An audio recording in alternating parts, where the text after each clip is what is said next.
Putting Your Hoof Down is the worst episode of My Little Pony Friendship is Magic since that one where Detective Stabler locks up Rainbow Dash from molesting those fillies.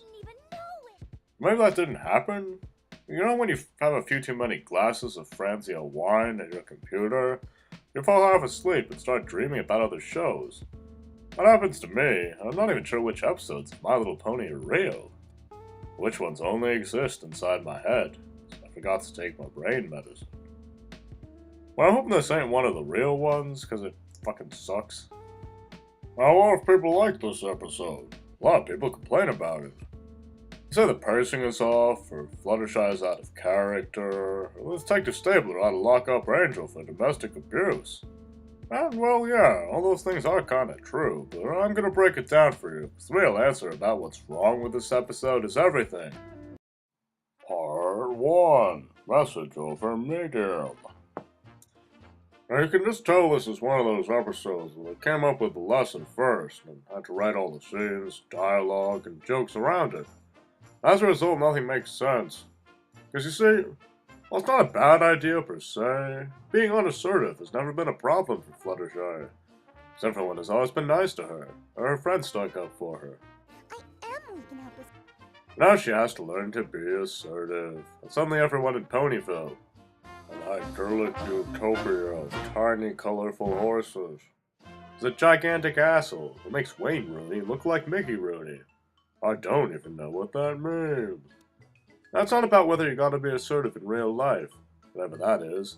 This is about the show and the characters, and how every character, starting with Angel, has to act to make sure Fluttershy learns her lesson. Hey, remember that charming scene in A Bird in the Hoof, where Angel makes sure Fluttershy gets to the party?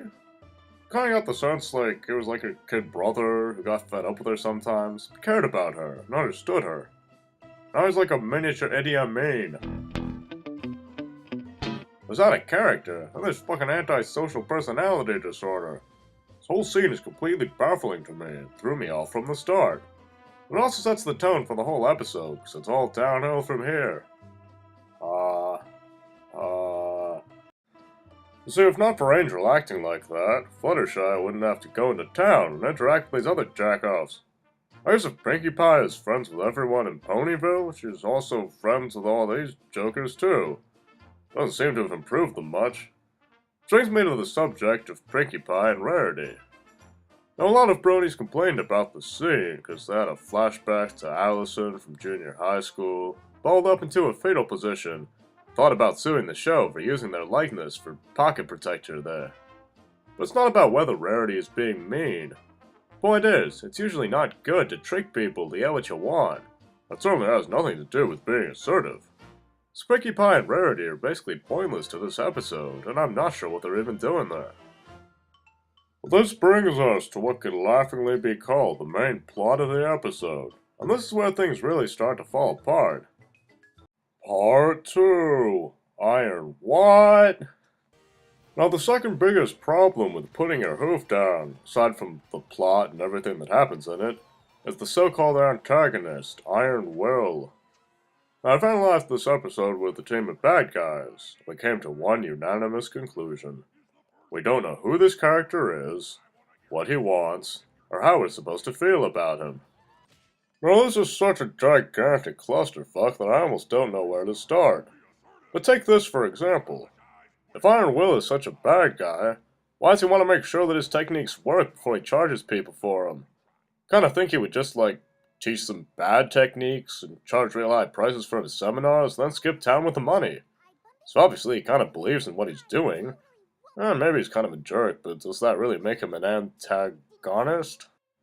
So anyway, when I first saw the episode, I kinda thought Iron Will had put Fluttershy under some kind of magical mind control, because this scene is so baffling that I did not know what to make of it otherwise.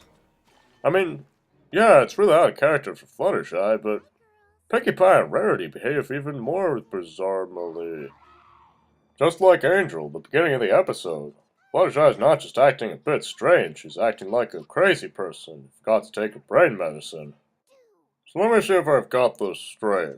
Iron Will's seminar did that? Oh my god! This pony doesn't need an assertiveness seminar. She needs to see a psychotherapist. Something. So yeah, the episode only really makes sense if you assume that Fluttershy is a monster of psychological repression who could snap at any minute. Nothing she does really makes sense or feels real, so let's skip ahead to the ending and get back to Iron Will. So this kind of reminds me of something I learned about in high school back in 1857. It's called the paradox of the court. So in ancient Greece, Protagoras asked Euthyllus to teach him oratory so he could win court cases. Euthyllus said he would only have to pay him when he won his first case. So he taught him, but then Protagoras never got around to taking any cases, so Euthyllus sued him for the money. Now see, if Euthyllus won the case, then it would prove that he hadn't managed to teach Protagoras the oratory, but if Protagoras won, then the court would rule that he didn't have to pay Euthyllus the money. So it's like, that's why they call it a paradox. So if Fluttershy is assertive enough to stand up to Iron Will, then doesn't that kind of prove that his techniques worked?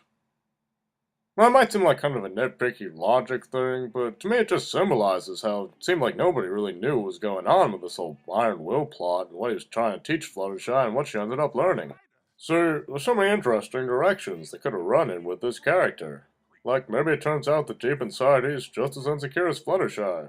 That's kind of cliche, but I just came up with it off the top of my head, and it still kind of makes more sense than what we got. Yeah, he just kind of walks off on his goat, and that's that. So long, hope you burn in hell. Part 3. Huh? Huh? Then there were a lot of little things that made no sense to me, like this scene. Excuse me, can't you fly? What are those things on your back? They look kind of like wings. It's not that far, you can probably just kind of fly over them.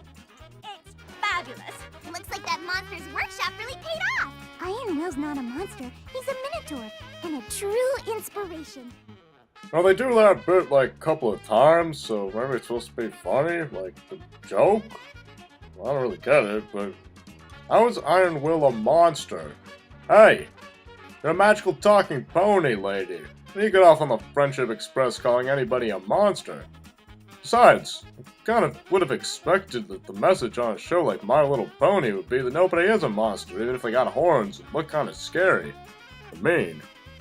Jeez.